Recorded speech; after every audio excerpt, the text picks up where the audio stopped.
They tell the kids they have evidence of evolution from fossils. I don't think so. That is stupid, okay? If you find a fossil in the dirt, all you know is it died.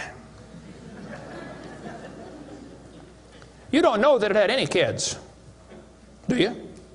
And you sure don't know that it had different kids. I mean, think about it. You're in a court of law. You bring in a bone to the judge. Judge, I found this bone in the dirt. This is the ancestor of all the humans today. They would laugh at you. You don't know that that's the ancestor of anybody, do you?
And why on earth would you think a bone in the dirt can do something animals today cannot do?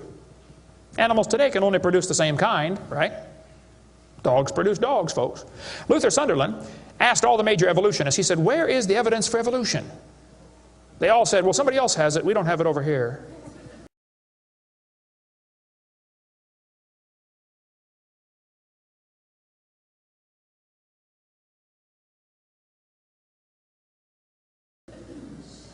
So he wrote a letter to Colin Patterson. He's the director of the British Museum of Natural History. They've got the largest fossil collection in the world.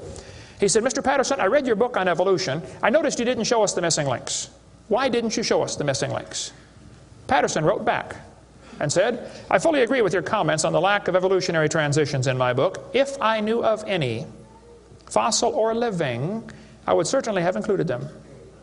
I will lay it on the line, there is not one such fossil. There are no missing links, folks. No chain is missing.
Even Stephen Gould admitted the absence of fossil evidence for intermediary stages is a persistent and nagging problem for evolution. We got the theory, we know it's true, now we just need the evidence. That's the way they think about it.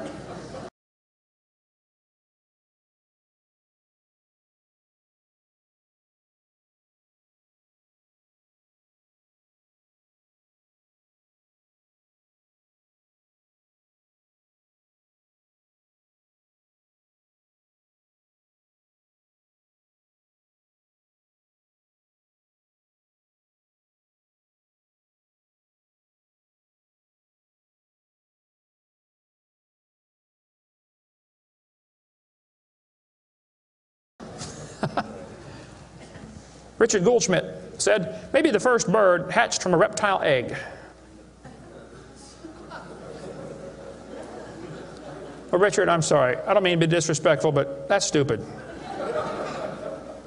See, what's happened, these guys have looked for missing links in the fossil record. They can't find any, and so they say, well, maybe evolution happened so fast it wasn't preserved. Maybe a reptile laid an egg and a bird hatched out. Well, who did that bird marry?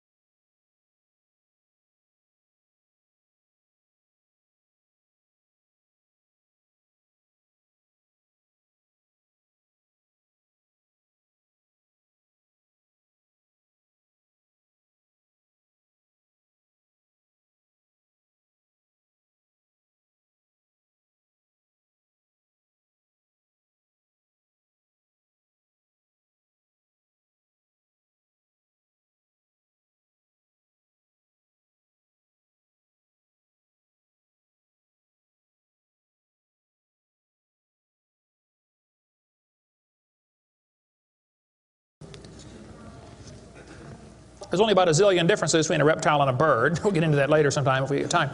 But if they want to believe that, that's perfectly fine.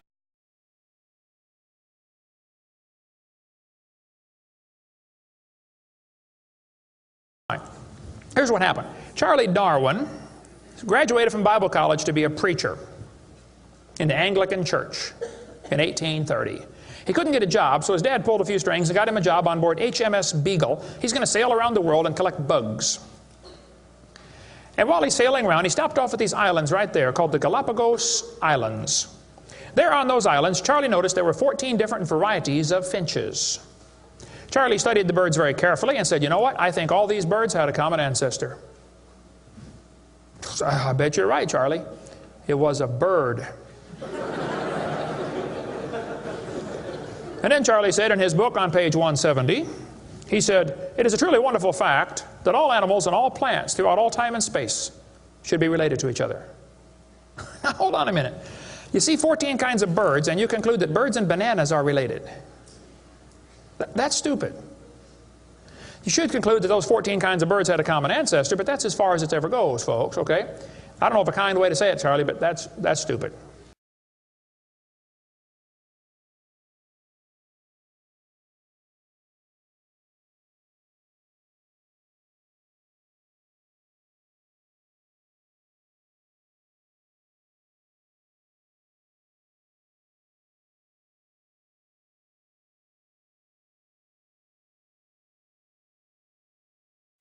Okay, we don't ever see a bird produce a non-bird. See, dogs produce dogs, and you might get quite a variety of dogs. Roses produce roses. That is called microevolution. Now, that is a fact, folks. It happens. It is observable. It is scientific. I don't think we ought to use that word, microevolution. We should just call it a variation. But they use it, so just so I qualify that, it's a lousy term. It gives what's called a free rider effect to the rest of the 5 religious ideas of evolution. You might get a big dog or a little dog, but you're always going to get a dog when you crossbreed your dogs. And I would go so far as to say probably the dog, the wolf, and the coyote had a common ancestor. This Irish textbook shows different dogs, and it calls it divergent evolution. Oh, come on, giving it a fancy name doesn't change a thing. It is still a dog. And a 3-year-old can tell you.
Anybody in here 5 years old? Who's 5 years old? 5 years old. What's your name? Misty. Here we have a dog, a wolf, a coyote, and a banana. Which one is not like the others? Dog, wolf, coyote, and banana. Banana. All right, let's give Misty a hand. Very good. The other ones. Some of these college professors can't tell.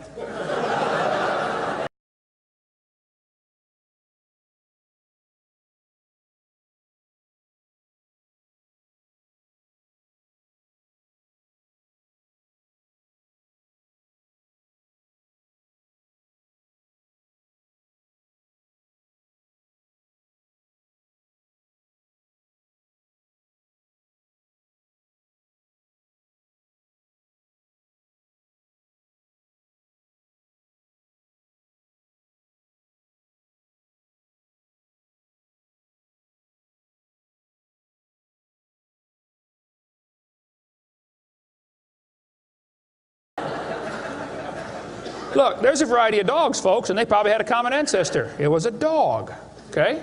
It's just a dog. See, variations happen within the dog kind. You get a big dog or a little dog, but there are limits to these variations.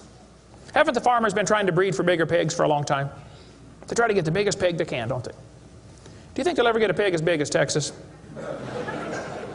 I bet there's a limit in there somewhere, isn't there? Mm-hmm.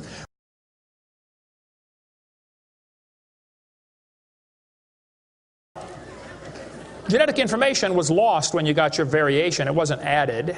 You might have selected a certain slice of the gene pool with small dog, quick characteristics, but you didn't add anything. You selected something from the population. I come from Illinois, corn country. There are so many kinds of corn up there, they have to number them. You'll be driving down the highway, you'll see BX65, don't mix it up with XL29, something will blow up. But I'll tell you what, folks, you can crossbreed your corn from now till the cows come home, and you always get corn. You will never get a hamster or a tomato or a whale to grow on that corn stalk, okay? It won't happen. There's a variety of cows, and they probably had a common ancestor. It was a cow. Variety of horses, no question. Probably the zebra and the horse had a common ancestor.